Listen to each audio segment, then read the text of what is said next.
Shalom, Kal Halal, Yahweh Bashim Yahushua, Bashim Kakadash. Double honors to the elder apostles and elder bishops of GMS, including the elders that came before them that taught us His truth.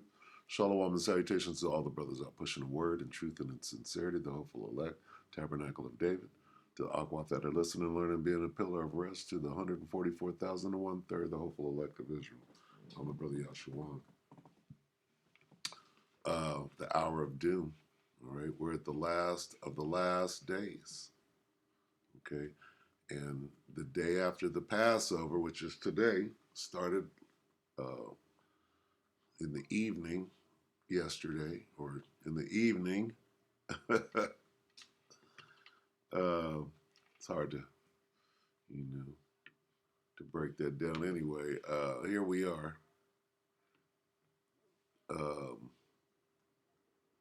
The end has began. All right, and when I say the end, right, I mean all the way up to the chariots. Anyway, let's let the Bible tell you. All right. Ezekiel 7, I'm going to start at 2. Also, thou son of man, thus saith the Lord power, unto the land of Israel an end. The end is come upon the four corners of the land. Here we are. What happened after the Passover? After all that death, what did Pharaoh do? He said, get the hell, you niggas get the hell out of here. I'm done with you. Get out. And then what? Then they went and gathered up the gold and started leaving. And then what? Then they got chased down, and then the opening of the Red Sea, and the whole situation. That means that, okay, to put it in perspective, see, there's a war going on between Pharaoh and the Most High. And the Most High won a big battle on Passover. He laid down the firstborn of the Egyptians. Okay, and that was a battle in the war, and Salakin, the Salakin, the Most High won a big battle, and after that, Pharaoh was furious, so he went to go get his lick back. So that's the time we're in right now. Salakin, this devil knows that during the Passover that we just had, okay, on Saturday, however you will, whatever day you want to call it, Salakia. Woo! Damn. Yeah, they lost a big one, okay? Because whatever has happened or whatever is written for our learning. That's exactly what's going on. What that which has been shall be again. And I'm paraphrasing, but the point, that same thing is going on. So where are we right now? All right. Pharaoh is mounting up the horse. We just left. We just left Egypt in a big ass caravan. So what happens next? Right? Well, here comes the persecution. They're coming after us. They're chasing us down. They got forward observers. They got spies already out, figuring out which route we took. All right?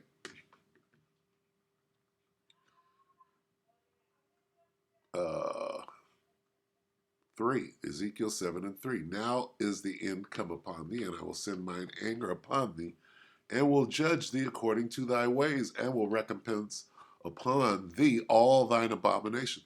Hey, a lot of stuff was going on out there in that desert, okay? Building of golden calves and worshiping idols and ground swallowing niggas. It was a lot going on out there, okay? A lot. So, yeah, um, there's a lot about to go on right now. Polycrisis. What happens the day after the Passover? The day after the Most High won a big victory, right, by cutting down all the firstborn of Egypt. Pharaoh was mad as hell. So Pharaoh is mad as hell right now, okay, and doing what? Sending out the fucking forward observers, right? Why? Because they're coming to get us. So in order to know where we're at in this thing, just look back to what was written before for our learning. All right, so let's watch this real quick. And this is Nate. This is yesterday, but all right, the Canadian Prepper. Emergency broadcast. The collapse of the West will be chaos. Jacob's trouble. This is where we're at. Where are we at? We're the day after the Passover. Okay? We know what's coming. Don't fool yourself. All right? Go back. Watch the Ten Commandments, nigga. Right? And understand, hey, this is going to be a crazy ride. So let's watch a little bit of this. I got it in at 3:04. That's prophetic. A bunch of hoes ain't going to make it. Here we go. If something hurts, you take a painkiller. If something seems difficult, you find an easier way. Our diverse marketplace affords us a range of possible solutions. This is what the world, here's where we are in the world right now. Okay, if you can't see that we're here and then you got rose-colored glasses on, it's not going to go well, right? It is not going to go well for you. To deal with any micro-crisis that arises in our lives. Micro-crisis. And see, I haven't seen this. I saw some turmoil. I'm like, okay, let me push this. But micro-crisis, how about polycrisis? Many ticks. Politics. Many ticks. Many crises.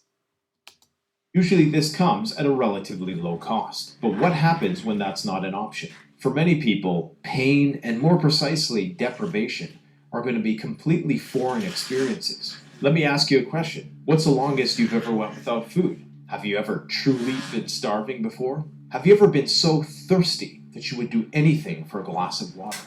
You got people that are not even considering these questions. When this is the order of the day. Hey, look, after Saturday, right, started the end. Okay? The end has started. So go back and watch this, understanding that this is the time that we're in, and it's it. It's over. People ain't going to get it. You're going to get it when it's too late, but you're going to get it. And so cold that you thought you might die? Or have you ever been in a stressful situation where your life has been at risk? For the better part of the Western world, this is the time we're in. All right? And this clip right here is excellent to show you what you should be expecting at any given moment, right? Coming up on April 8th. All of this is included in April 8th. Why? For just a little eclipse, a 7-minute eclipse, but all of this is in play. Ain't it? The answer is no. But for billions of people around the world, this is an everyday experience. If this ain't in play, then why are they telling you to get 2 weeks of food, right? Be prepared for anything. Phones might go down. What, for an eclipse? They are going to be more adapted to endure a post-collapse environment. Similarly, most people in our world are not accustomed to experiencing the emotion that is called fear. We don't need to be fearful. We have the police. We have security systems. We have numerous protective measures in place to insulate us from the dangers of the world. And for the rare few who do experience real trauma in the West, oftentimes they become stricken with what's called post-traumatic stress disorder. But there are many places in the world where having such a clinical psychiatric diagnosis is a luxury. For many people around the world, their life is a constant state of trauma. There is no such thing as post-traumatic stress disorder. The next issue is our aging population.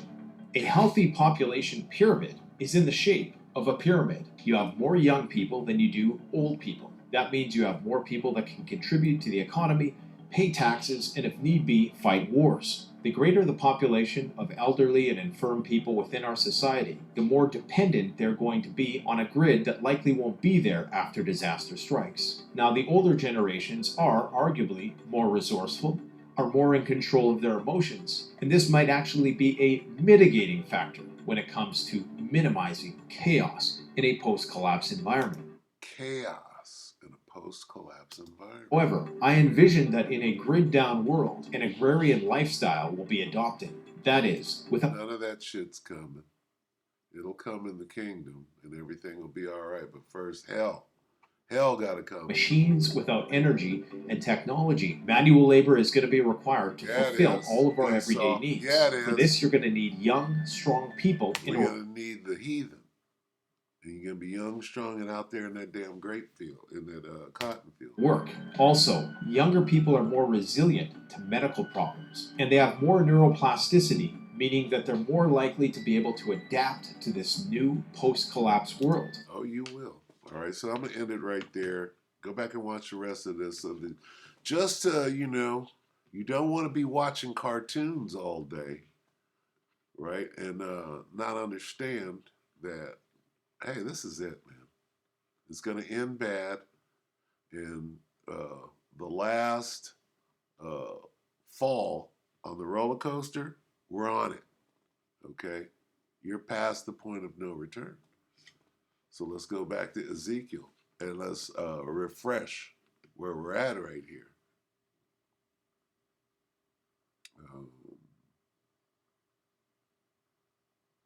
Let's start at 5. Ezekiel 7 and 5. Thus saith the Lord, power and evil, only evil, behold, is come. So you got to read that slow. Let me read it slow. Thus saith the Lord, power. So lock it. Give me one more chance there. Ezekiel 7 and 5. Thus saith the Lord, power, Yahweh Bashim Yahushai, and evil, and only evil, behold, is come. An end is come. The end is come. It watches for thee. Behold, it is come.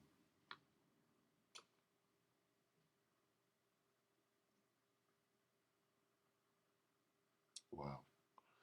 The morning is come unto thee, O that dwellest in the land. The time is come. The day of trouble is near, and not the sounding again of the mountains. Now will I shortly pour out my fury upon thee, and accomplish my anger upon thee, and will judge thee according to thy ways, and will recompense thee for all thine abominations. And my eye shall not spare, neither will I have pity. I will recompense thee according to thy ways and thine abominations that are in the midst of thee, and ye shall know that I am the Lord that smiteth. So this is the time that we're in right now. I had an experience the other day that, exemplified all of this. Right? And it woke me up. And my testimony is this, man, you don't want none of this. You don't want none of this, but you got to go through it. So you better get ready. And so I look upon what happened to me because it was excruciatingly physical torture. Okay. I look upon whatever happened as a sign that this is what's going to happen. Get ready. It's going to be at this, it's going to be extreme, just like what I was going through, right? So anyway, shit. Get ready. Put it like this. You're POW behind enemy lines, right? And you're being tortured bodily. And I ain't talking about no waterboarding. I'm talking about electrodes on the nuts. All right? That's what was going on with me. And Lord willing, that don't happen in real life, but I felt it that night. And you don't want to have to breathe it. And if you have to breathe through that, then so be it. But that's the time we're in. The point I'm making, that's the time that we're in. All right? And I mean, there are many ways to what do you call it? To explain away. Let's see. Beyond that,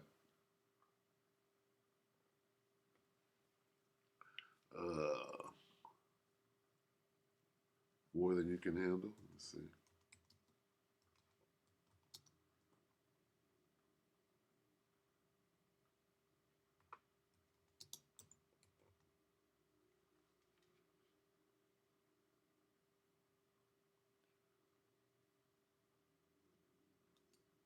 Go here, First Corinthians, because it was crazy. First Corinthians. I'm gonna end on this right here. Just remember, you gotta, in order to get through this, you're gonna have to use every blade in your Swiss Army knife, and this is one. You have to think about this. All right. You got to think when you're strapped to a waterboard, or you got electrodes, right? Connected to your nuts, and they go to electrocute you. Hey, you have to remember this. All right. This is how you make it. This is how you endure till the end. If it gets so bad that you got never contemplated this, you think like this. 1 Corinthians 10 and 13. There hath no temptation taken you, but such as is common to man. But the Most High is faithful, who will not suffer you to be tempted above that ye are able, but with the temptation also make a way to escape, that ye may be able to bear it. So when they put the strap electrodes to your nuts and you know you're about to be electrocuted, hey, man the fuck up, bite down, because it's going to be excruciating. But guess what? The Most High knows that you can make it through that. So just fucking take it and get through it, whatever it may be. All right? And then come out on the other side. All right? And let no man take your crown. All right? This is what this is about. All right? Is that 2? Is it 2 or 3? Salakia, bear with me.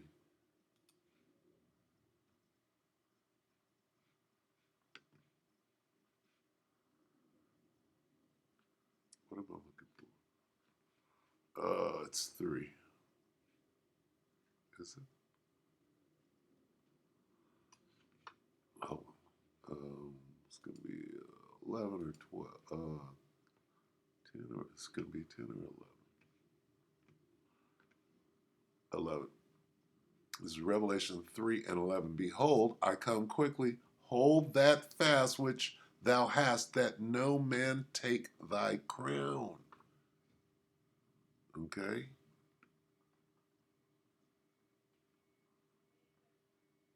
You have to fight for your crown. It's time to get down for that crown. And if you got to endure some fucking torment and some torture, right? Then you have to be able to talk your way through whatever it is. All right? Let's read that in the, this is 1 Corinthians 10:13 in the NLT. The temptations in your life are no different from what others experience, and the Most High is faithful. He will not allow the temptation to be more than you can stand. When you are tempted, he will show you a way out so you can endure. Let me see. See, a nigga can't understand that. You have to use words that he can. When you say temptation, let's see.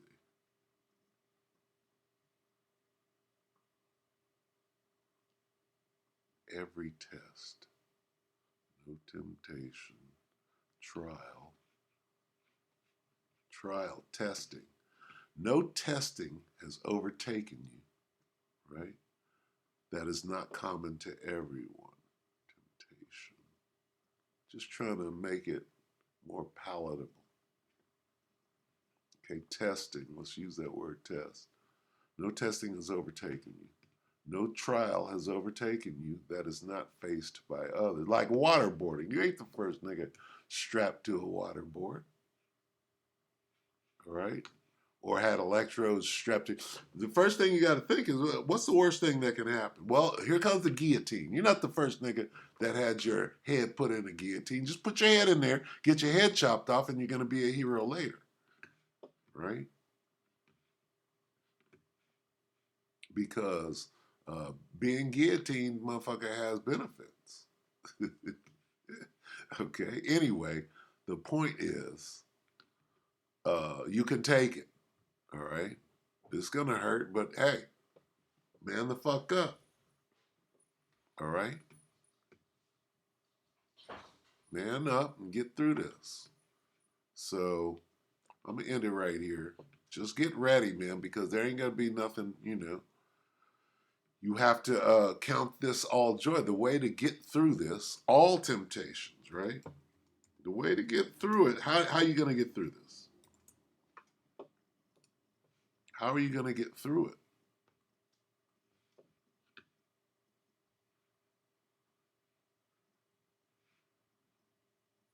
Of many kinds.